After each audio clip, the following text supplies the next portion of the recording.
Hello and welcome to another Bearded Geek toy review. In today's video, we're going to be looking at the Marvel Legends What If figures.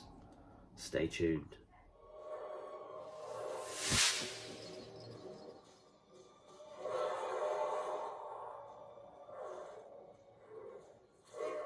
Welcome back to the channel, and in today's video we're looking at some Marvel Legends figures. Now this, as I said in my preview video and channel review video that I've uploaded earlier today, is a range that I've always looked at, and I've always kind of like sometimes been tempted about dipping my toe into, but I got these two figures for Christmas, one off my partner, one off my son, and I appear to be very, very tempted to start collecting Marvel Legends now.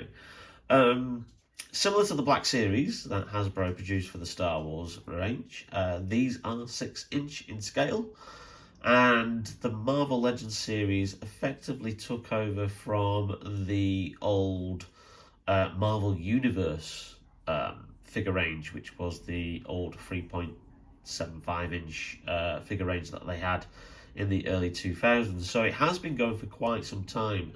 There are a lot of figures out there, but I will probably be sticking to figures more or less from the movie versions of the Marvel characters from the MCU.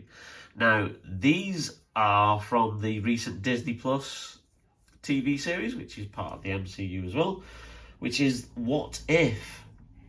Now, if you're not familiar with What If, it originally started as a comic line back in the 1970s, which basically took famous Marvel stories and basically told an alternative version, like a what if Spider-Man became a member of the Fantastic Four, or what if Flash Thompson was bitten by the radioactive spider instead of Peter Parker, or what if Captain America was never rediscovered by the Avengers. So it takes lots of those stories and then does its alternate spin. So it was, I think, a series of 8 animated episodes with a lot of the original actors from the MCU returning to voice their characters. I think there was only a few actors who didn't actually reprise their own roles, but so these are slightly more stylized because they are in the animated style, so they don't quite have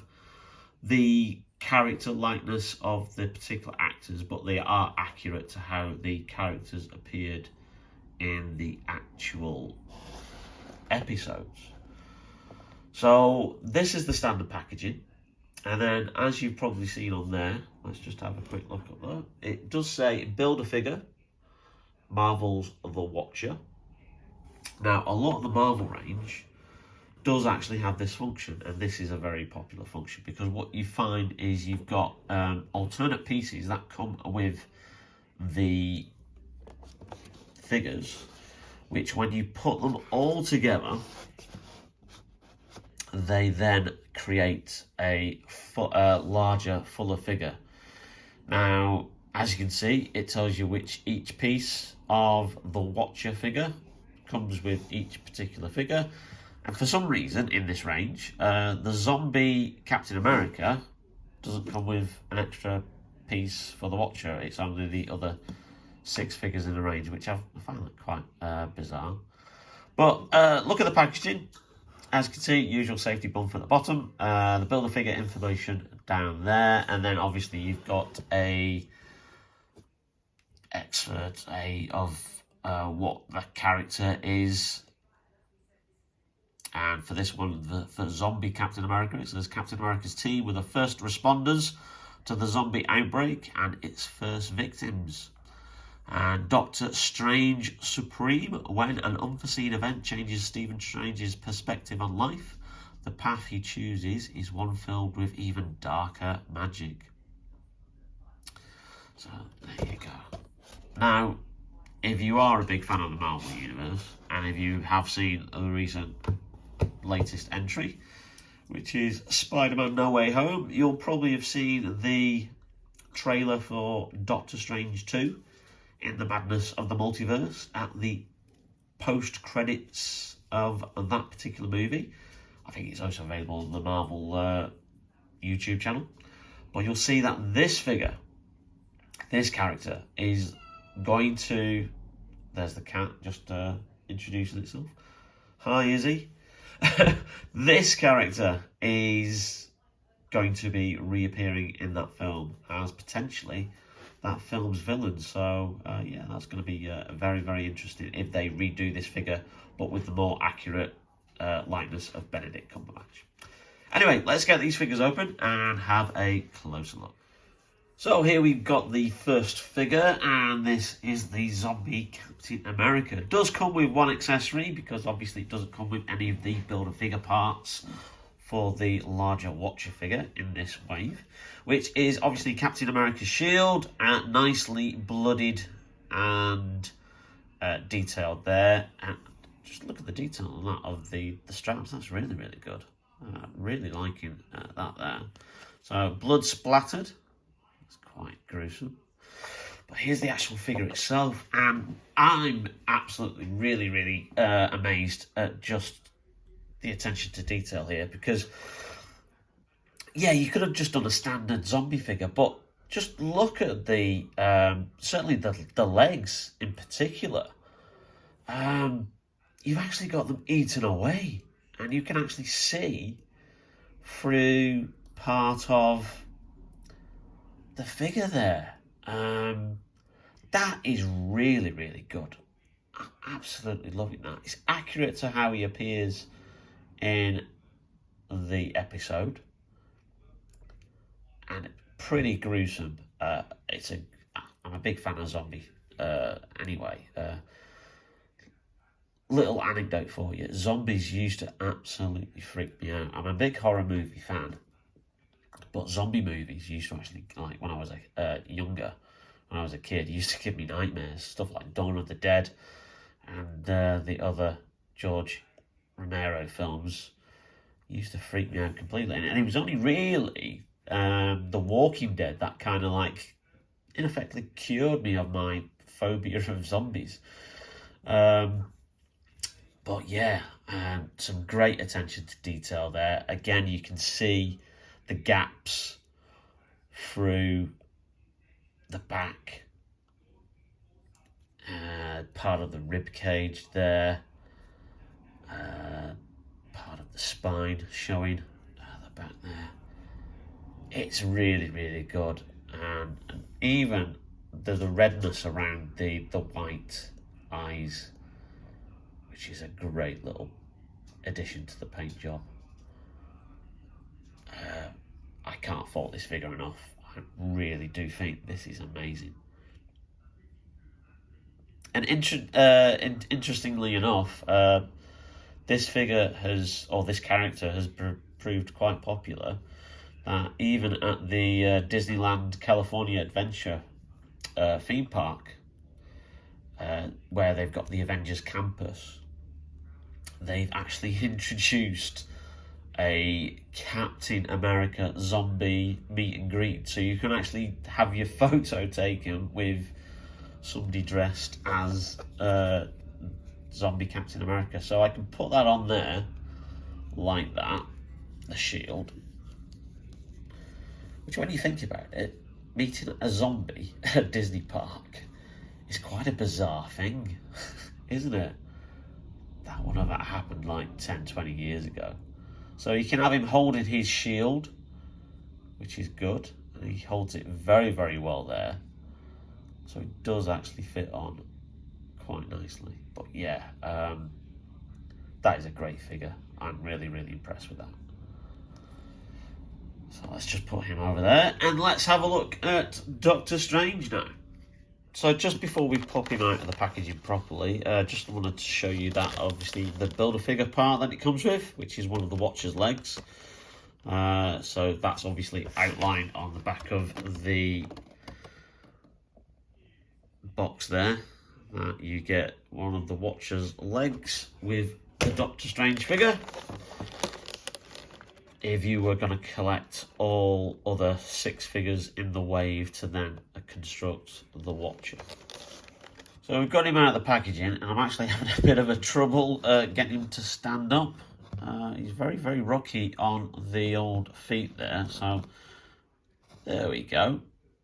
That's actually leaning quite a bit. So we'll see how he is with the cloak on. But here's the figure first. So you can see a very stylized animated version of Doctor Strange as he appears in this particular Disney Plus series. But you can see that it is supposed to be Benedict Cumberbatch. And like I say, this actual version of Doctor Strange looks like he's going to reappear in the live-action Doctor Strange sequel. So nice attention to detail with the whole of the costume. Nice paintwork, not sloppy. Little hole there for you to attach the cloak, which you've got here, which obviously is a completely different cloak to what he has usually. So you've got that detail there underneath, which is really quite striking. And then a lovely black and gold colour on the outside.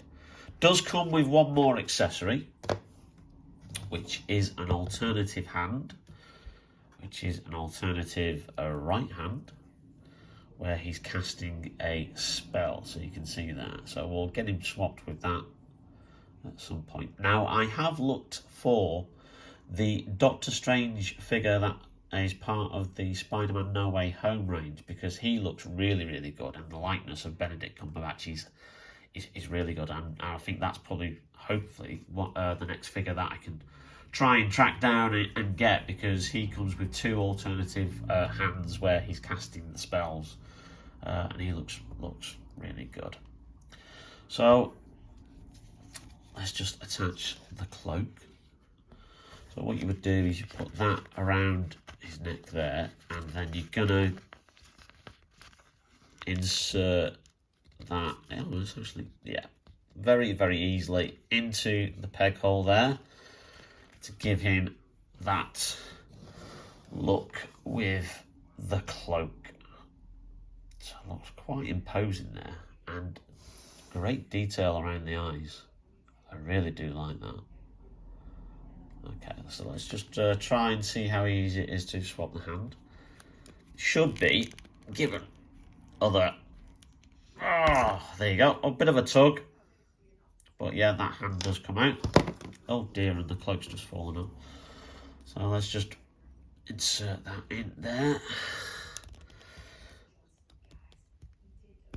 Oh, there you go, that flips in well. And that looks really, really good, him casting the spell like that. I do like that. That's a great... I think I will have him displayed with that, casting the spell. Right, okay, so the cloak's fallen off again. Let's try and get that back on.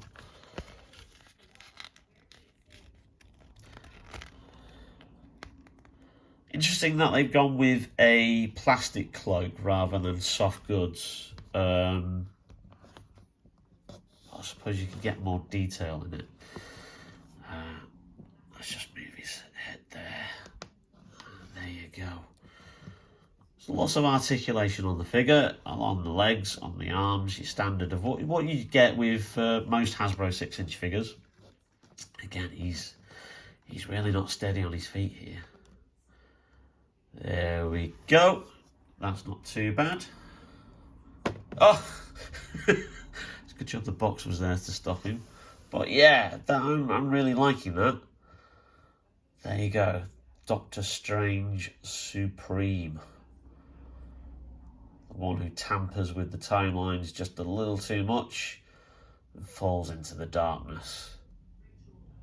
No spoilers really if you haven't seen the episode, but yeah, he's a very interesting figure, and I'm looking forward to seeing what they do with him when he returns in the Doctor Strange sequel.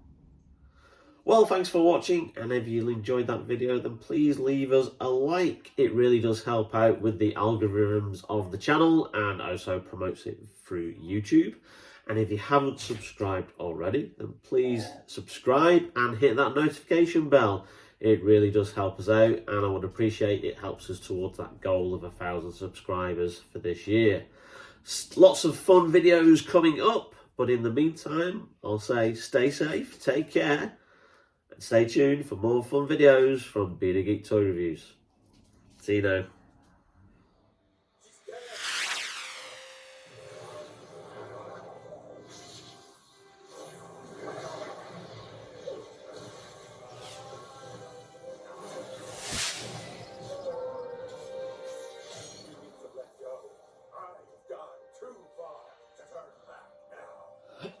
Excuse me.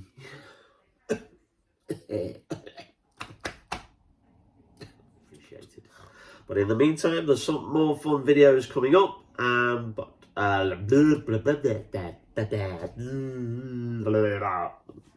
Balls that up. Try again.